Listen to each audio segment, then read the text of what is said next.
নবী বলেন, আলা উখবিরুকুম বিআফদাল দারাজা, আলা উখবিরুকুম বিআফদাল মিন দারাজাতিস সিয়ামি ওয়াস সালাতি ওয়াস সাদাকা।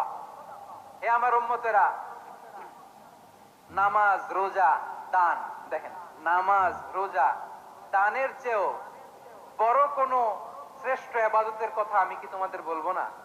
সাহাবারা তো অবাক, বলে কি নামাজের চেয়ে বড় ইবাদত, রোজার চেয়ে বড়, দান করার চেয়ে বড় ইবাদত?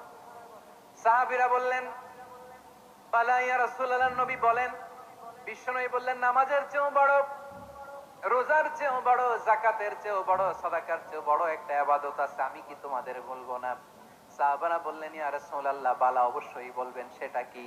বিশ্বনবী বললেন, ইসলাহু যাতিল বাইন। দুইজন যখন ঝগড়া লেগেছে, তোমার দুই ভাই যখন ঝগড়া লেগেছে, এই দুইজনের মধ্যে বিরোধ মিটিয়ে মীমাংসা করে দেয়া হচ্ছে সবচাইতে সেরা কাজ। দুইজন